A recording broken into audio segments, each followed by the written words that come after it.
Благодарим. Аз се казвам Моника Петрова, ученичка от 12 клас и сме с Лилия от първа езикова гимназия, 10 класа. И сме доброволци към община Варна, дирекция превенции. Чудесно. Не знам дали знаете, но нашата кампания в момента е в разгаря си. Започнахме на 6 февруари относно онлайн кампания за кибертормоза. И ако е удобно, ще зададем някакви въпроси, като с тези въпроси горе-долу ще завършим нашата кампания в четвъртък. Чудесно, добре. Нетърпение чакам да ги чуя. Това е сега месеца за сигурността в интернет. Да, точно така. И нашите въпроси са свързани от малко по-към социалните мрежи. Да. Да започнем с първия въпрос. Добре. Според вас, безопасни са социалните мрежи? Крият рискове определено. Не бих казал, че са безопасни, но ако се вземат нужните мерки от всеки един ползвател, смятам, че има как да се ограничат много възможностите за злоупотреби вътре в социалните мрежи. Вие сте публична личност, използвате редовно социалните мрежи. Сблъсквали ли сте се с тормоза? Тормоз точно не бих казал, но съм се сблъскал с опити за нахлуване в профил мой в социалните мрежи. Това е нещо, което почти всеки може да се е сблъсквал в днешно време.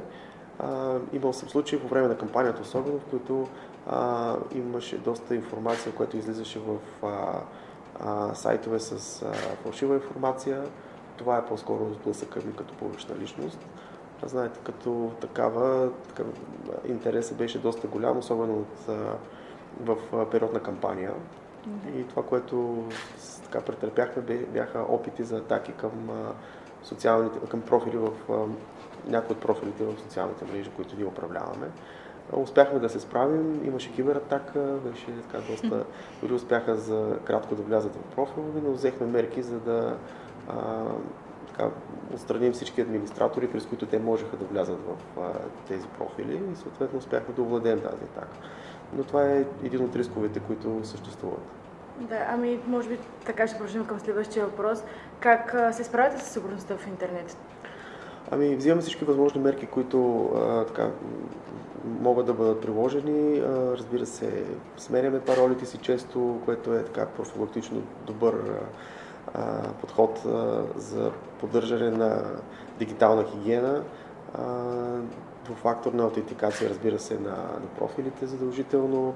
Мога да дам пример с страница на община Варна, която е била обект на хакерска атака преди години. Тя в момента всъщност е овладяна отвън и ние нямаме достъп и нямаме контрол на тази страница.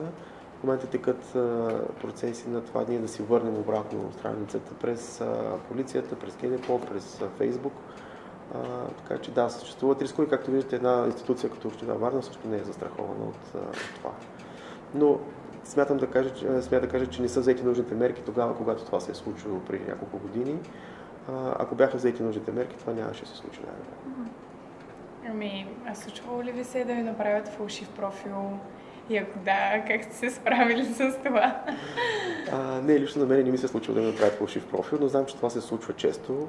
Аз знам, че се случва на много хора. Това става и начин на някои недобронамерени ползватели на мрежите за след това предявяване на някакви искания, изнудване и така нататък. Това е нещо, което е изключително рисково и смятам, че трябва много да се говори и да има такива програми в училище, които да обучават децата какво да направят. Тоест, говоря за по-малото поколение вече и как да действат в такива случаи. Наскоро имаше филм Киберсигурност, който беше прожектиран. Видяхте, може би, там какви случаи съществуват и как проблемите в интернет пространството могат всъщност да преминат лесно в физическа саморазправа или конфликти в реалния живот.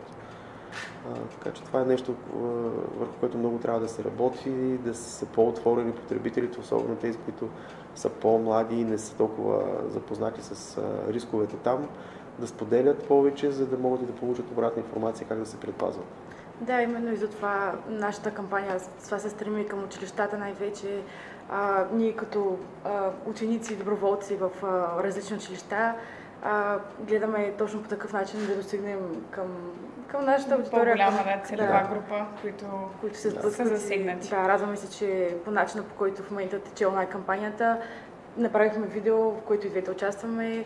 Събрахме 3800 гледания приблизително. Да, и това всичко е на млади хора, които се надяваме чрез нашите...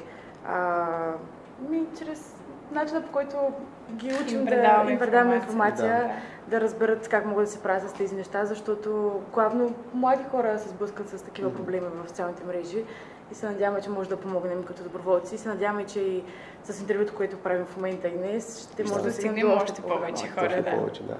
Поздравления за това, което правите. Наистина това е много важна кампания и се радвам, че сте част от този екип, който го прави и че Община Варна също участва, защото тези проблеми наистина нарастват и ще стават все повече и наистина трябва да има повече култура към това как да се ползват социалните мрежи. Така е, да.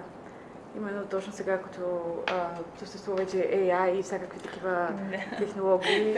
Да, особено с изкуствения интелект, съществуват много повече рискове. Знаете, че могат да се фалшифицират и снимки, които са много близки до реалистичните и всякакви други възможности за влизане в личното пространство. Да, знаем, че вече могат и видеа, примерно ако правите пресконференция, може това тотално да излезе извън контекста, затова е хубаво да се знае как да се предпазим от такива неща. Абсолютно, да.